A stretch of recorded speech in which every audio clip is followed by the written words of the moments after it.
Welcome back to another week of the Crimson Connective with our improbably to me 3-0 Utah Utes. Matt, I want you to kind of help talk me down here. Give me some stuff for Ute fans to feel positive about, because the way that it kind of started out for me, started out the season, I'm like, all right, I'm going to be pretty chill about these first three games. Utah doesn't have their starting quarterback. They don't have their starting tight end. A lot of dings and dents. So we'll just kind of give them time to get there, but they'll be ready by the conference season. Watching that Florida game, I got to admit, I lost a little bit of that chill that I had, a little bit of that relaxation. And then the Baylor game, the chill meter kind of went down again. And I have to say, by the end of the Weber State game, I had zero chill left. There's no chill remaining. So help me relax, help Utah fans relax. Tell me what the positives were that you saw out of that Weber State game and why you're feeling optimistic about the future of this season for this team. Hey, you know what? You're not alone. It's clear to me that there's a lot of Ute fans out there that are nervous right now, and for all those reasons that you've given, I've kind of looked at this as saying, hey, look, the Utes are surviving.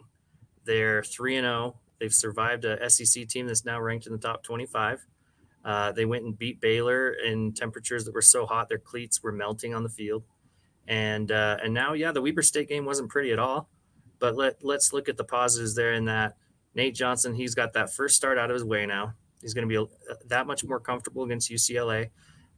If he's the starting quarterback, there's always the hope that Cam Rising could come back. But if he's not good to go, Nate Johnson, hey, he's got that first start under his belt. That's an important thing. Yeah, the running game did not look good at all against Weber State, and that's a little bit scary. You want to see them be able to just completely overwhelm an FCS team. But look, Weber State's a good team. They're number 7. We talked about that a little bit. I think number 8 now in FCS. So there's some to that. Still not a good excuse. I'm just trying to look for any positives from that game.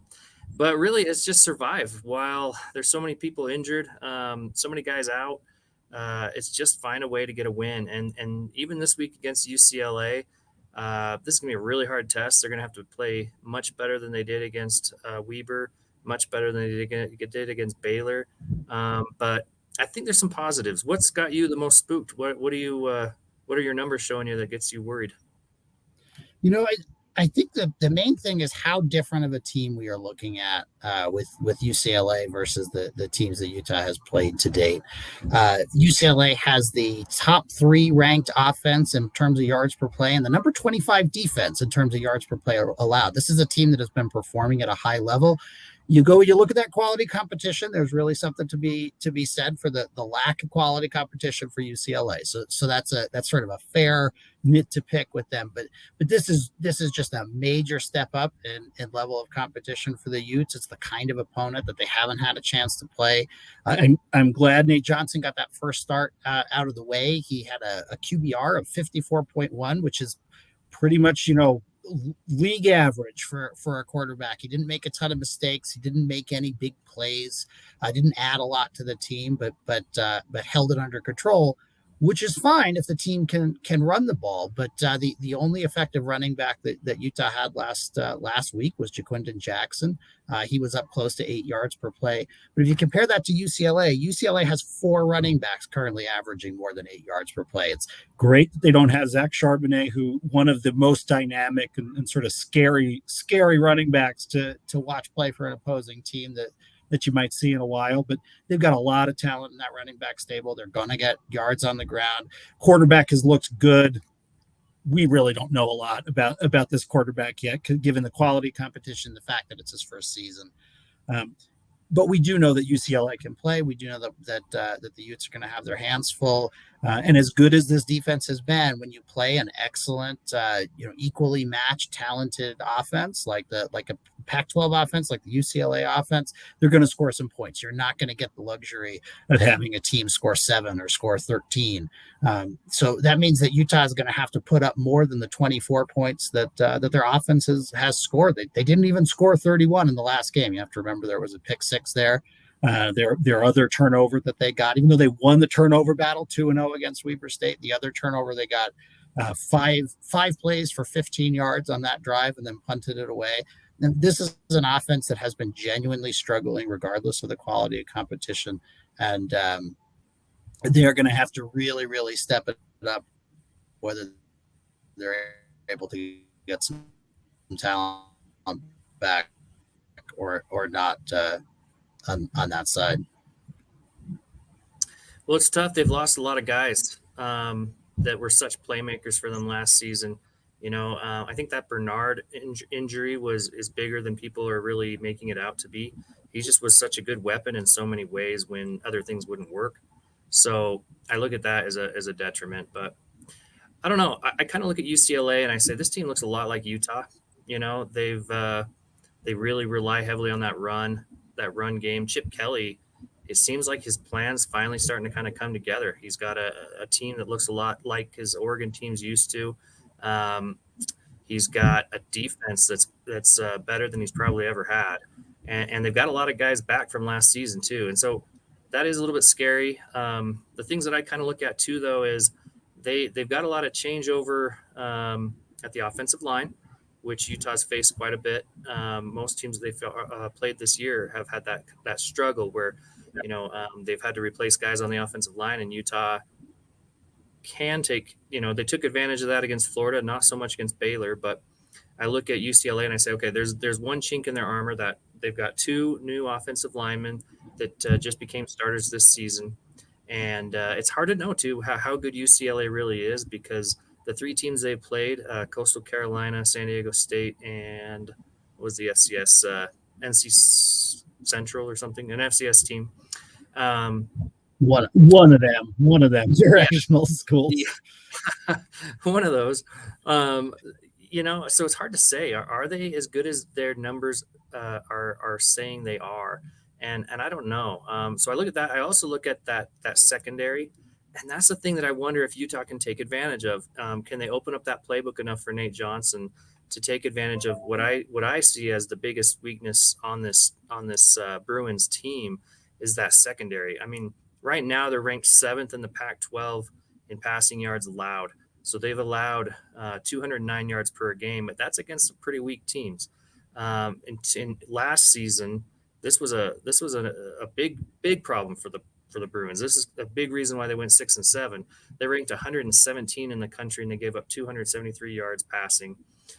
So really not a strong secondary. They haven't been truly tested yet this season. They brought back a lot of their corners from last season, but both their safeties graduated, moved on. And so they're young there and they're inexperienced. And last year they didn't do so well. So if Utah's willing to let Nate Johnson try to test them and throw it at that secondary, then I think that's where they could find some success. But I don't know. I don't know how well Nate Johnson's going to handle the pressure. He's got a guy, Leatu Latu. He was the college football comeback player of the year last season after transferring over from Washington to UCLA. He's already got 4 sacks this season, a forced fumble and interception. The guy has just been a complete menace to opposing offenses. He had 10 and a half sacks last season. So he's a scary guy to be coming around that edge. Yeah. Yeah. I mean, to me, where it really falls down, and you hinted at this, but it's the coaching staff and the degree to which they're kind of willing to take the training wheels off. And the Weber State game is a good example. We had 21 pass attempts against 52, so that is more than 2-1.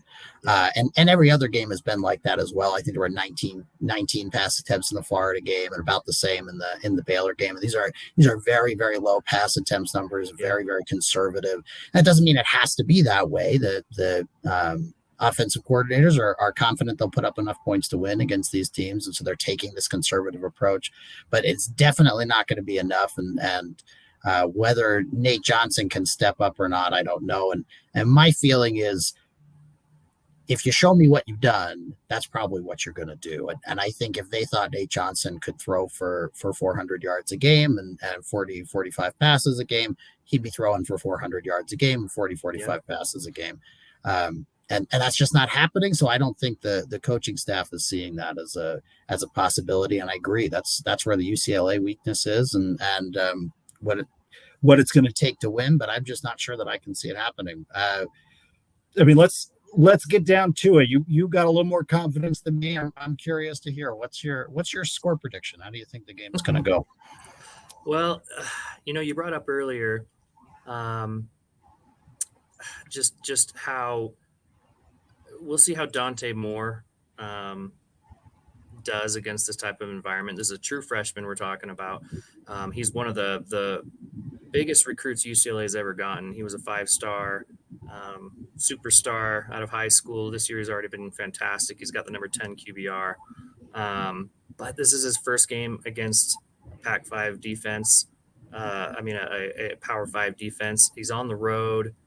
If that offensive line can't give him the protection he needs, because he's not a running quarterback, he's got 8 carries on the season for -2 yards. So I just feel like when you have a true freshman quarterback, he's going to make some mistakes. He's going to get some pressure. He's going to make some mistakes, but so can Utah.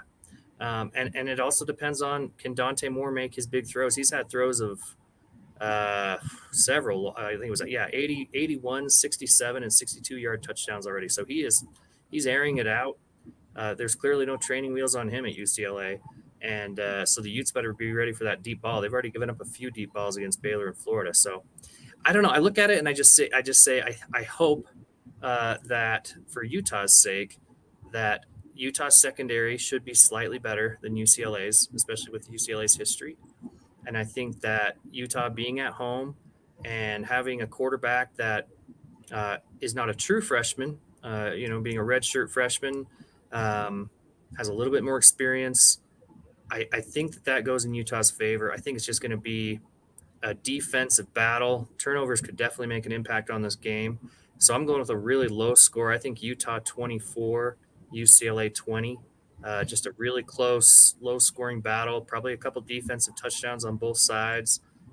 Just a low scoring, feisty game. What do you think?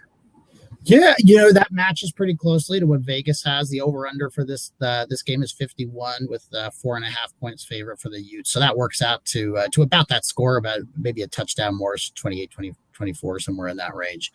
Um, and I think that's what everybody's saying. These are two really good defenses that are going to lock it down. And on the Ute side, an offense that is struggling, and they'll get the advantage of having that home field advantage to hopefully slow UCLA down out of the gate. But when I put this thing together and I pull up my chart, the numbers say Utah's probably slightly better than even odds to win this game. They win 66%. That's 2 out of 3.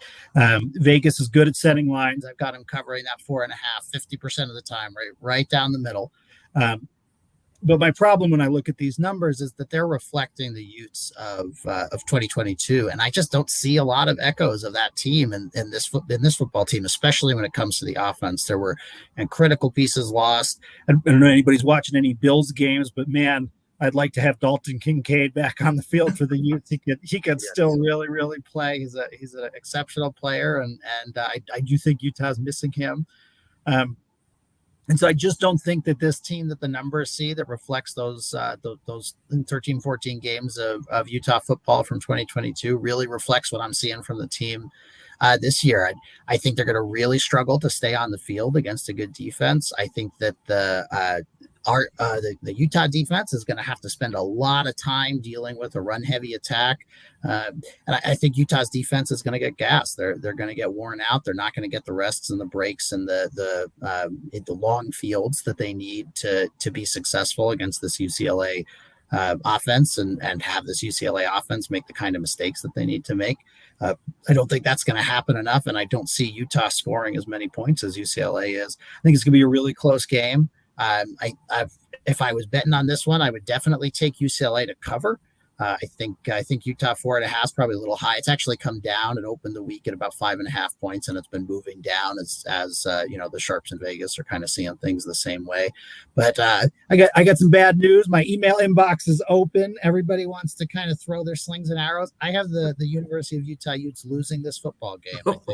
Whoa. I think UCLA is going to defeat Utah 28-27 this week and knock the Utes off their perch a little bit. And they've had, as you said, a lot of opportunities for resiliency. The broiling hot game against Baylor, having to break in new quarterbacks and switch out quarterbacks and all sorts of adversity coming down the pipe. But I think it's more adversity ahead of the Utes here as they're going to lose this game. Wow. That's quite the prediction. It's so hard with Utah too because you just don't know who's going to be on the field come Saturday, right? I mean, so many guys have been out, and you talked about it. The Utes are in desperate need of a weapon, and but maybe one of those weapons will come back this week. Maybe they won't. But wow, that's quite the prediction with a UCLA upset. Zero chill, man. I got none left. No chill remaining. No, I get you. But I think, man, they just keep fighting through. They found a way to get through 3 games without Keithy, without Rising, without so many other guys. O'Toole, they're just, a walking infirmary. but yeah, wow, that's something. That's I hope to hear from some fans on what they think. I've heard some people talking the same way as you. I mean, I think some fans are nervous about this, and it's hard for a team to go undefeated in a season. And I'm not saying I'm going to pick Utah every single week. We'll see how it is on a week-to-week basis. But wow, this early on to get that loss after surviving, Baylor and Florida, is UCLA going to be the team to knock them off their perch, as you say? I like it. I like that you're willing to take that risk. Put it out there. I plan on hearing about it and having a mea culpa next week if I'm wrong, as I'm sure lots of Ute fans would be very happy to see me fall flat on my face with this prediction. But I got to call it like I see it, and I don't see Utah winning this football game this week. Well, I am very excited to talk again next week and be able to either say, hey, you were wrong and here's why, or wow, yeah, you hit it dead on. So we'll see. Yeah, looking forward to seeing you next week, Matt. Thanks for the time talking again today. Yep, always a good time. We'll see you Bye, guys.